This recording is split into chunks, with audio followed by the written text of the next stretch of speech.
Hello students 8th class science के chapter number 1 crop production and management के अंदर अभी तक हमने वेरियस एग्रीकल्चरल प्रैक्टिसेस जो है पढ़ ली थी।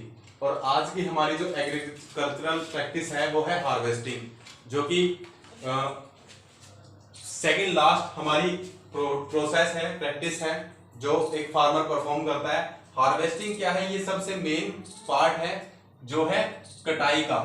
हार्वेस्टिंग क्या होता है? अगर साधारण भाषा में हम बोले तो फसल की कटाई, ठीक है।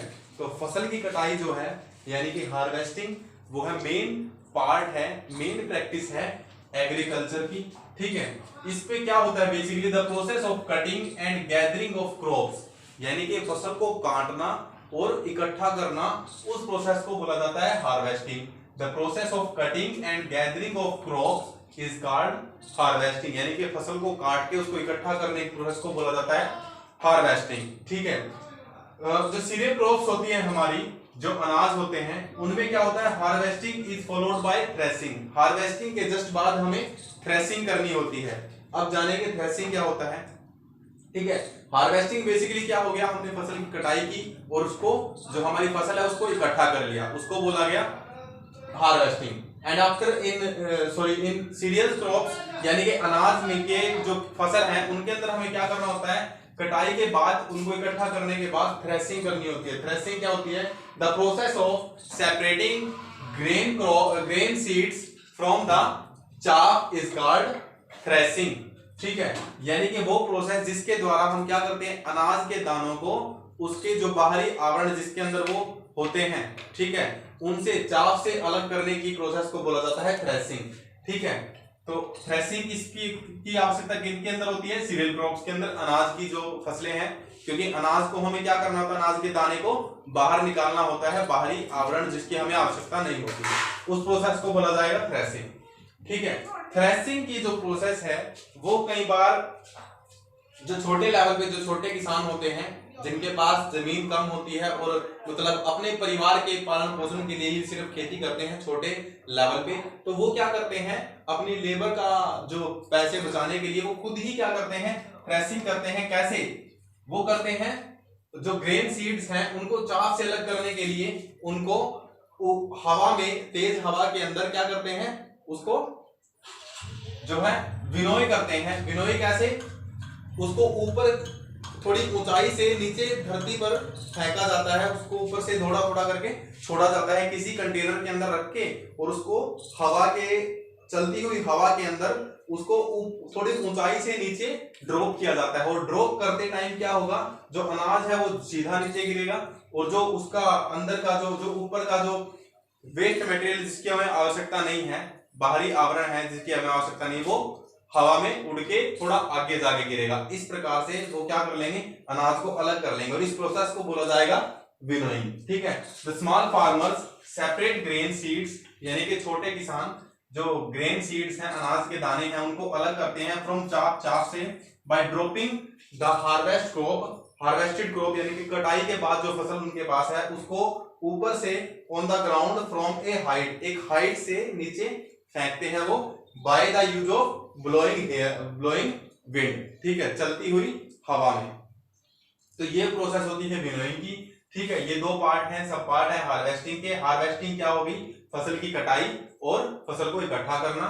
थ्रेसिंग क्या हो गया? अनाज के लिए, अनाज के दानों को अलग करने की प्रोसेस को बोला जाता है थ्रेसिंग। विनोइंग क्या होता है? बेसिकली होता थ्रेसिंग ही है ये, लेकिन इसमें क्या होता है? छोटे लेवल पर जब छोटे किसान खुद ही मैनुअली क्या करते हैं? अपने अनाज के दानों को अलग करते हैं, उसको बोला जाता है विनोइंग। किसकी मदद से? हवा की मदद से। वो ऊंचाई से दानों को नीचे ड्रॉप करेंगे, और ड्रॉप करते हुए अनाज के दाने सीधे धरती पे गिरेंगे, और जो ऊपर जो अनवांटेड थिंग्स हैं वो हवा में उड़ के चली जाएंगी, ठीक है। तो ये हो गई winnowing. So these are the process of harvesting. और इसके बाद आइए देखते हैं जो स्टोरेज, जो लास्ट पार्ट है एग्रीकल्चरल प्रैक्टिस का, क्या स्टोर कैसे किया जाता है और किन किन टर्म्स में स्टोर किया जाता है।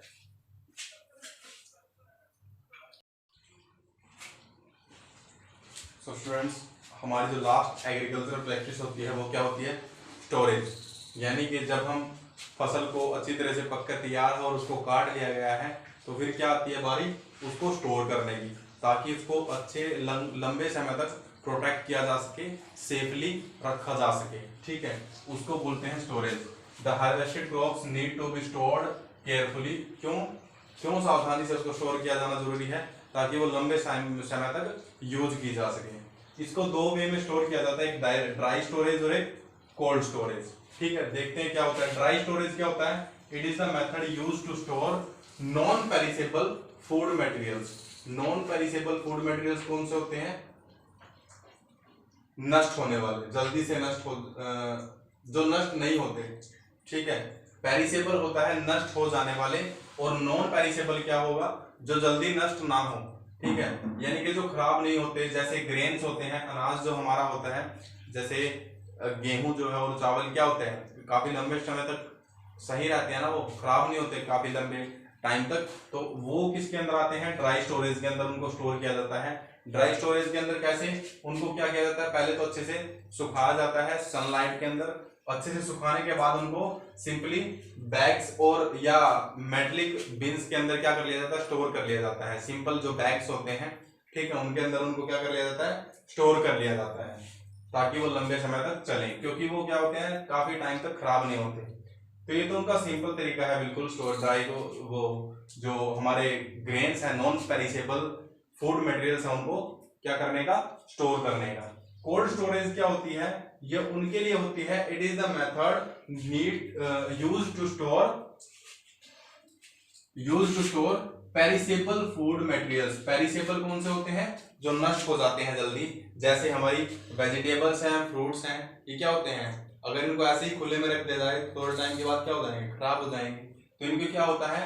इनको एक बिल्कुल लो टेम्परेचर पे, यानी कि कोल्ड एरिया में कोल्ड स्टोरेज की आवश्यकता होती है। इनको ठंडे एरिया में रखना जरूरी होता है। तभी तो हम क्या करते हैं, आपने देखा होगा, वेजिटेबल्स को और फ्रूट्स को क्या करते हैं? फ्रिज के अंदर रखते हैं ना, ताकि वो क्या करें? लो टेम्परेचर पे रहें, यानी कि ठंडे एरिया में रहें और काफी लंबे समय तक सुरक्षित रहें। लेकिन क्या हम ऐसा हमारे अनाज के लिए करते हैं? क्या अनाज को फ्रिज में रखते हैं? नहीं, क्योंकि वो किसी भी टेम्परेचर पे आसानी से क्या कर पाते हैं?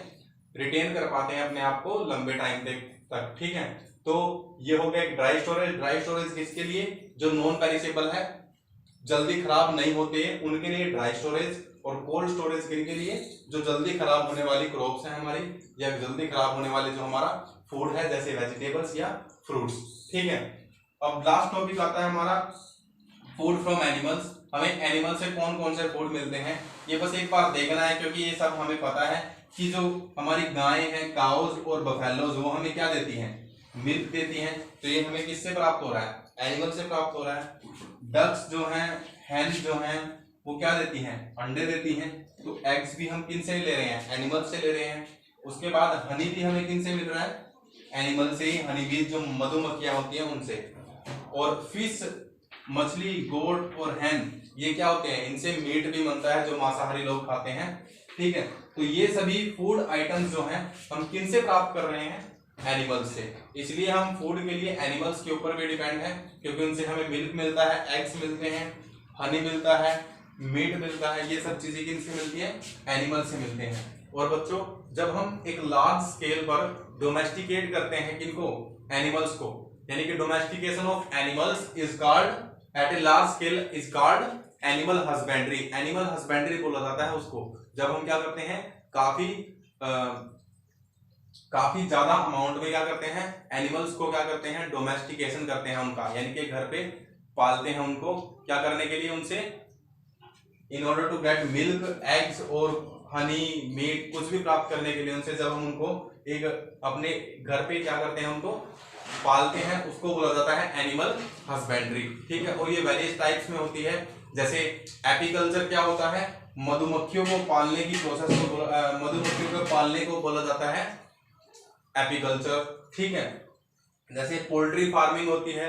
पोल्ट्री फार्मिंग क्या होती है? जब हम बर्ड्स होते हैं, जो डक्स, हैंस, इनको जो हम क्या करते हैं? इनका पालन करते हैं, एक मतलब इनको पालते हैं किसी एक स्पेसिफिक एरिया में, तो उसको बोला जाता है पोल्ट्री फार्मिंग, ठीक है। ऐसे ही फिश को जब हम क्या करते हैं? बिजनेस के तौर पर या कुछ भी in order to get food from it, fish के को जब हम क्या करते हैं, उसको पालन पोषण करते हैं एक स्थान पर काफी सारी फिशेस को, तो उसको बोला जाता है पिसीकल्चर। ठीक है, तो ये है बेसिक टर्म्स जो एनिमल हस्बेंड्री की है, ताकि हम एनिमल से फूड प्राप्त कर पाए, उसके लिए जो हम प्रोसेस करते हैं, ठीक है, वो आएंगी इसके अंदर। So this is all about our chapter number 1। आज हमारा ये चैप्टर नंबर 1 कंप्लीट हो गया है। नेक्स्ट क्लास में चैप्टर नंबर 2 डिस्कस करेंगे। So thank you class.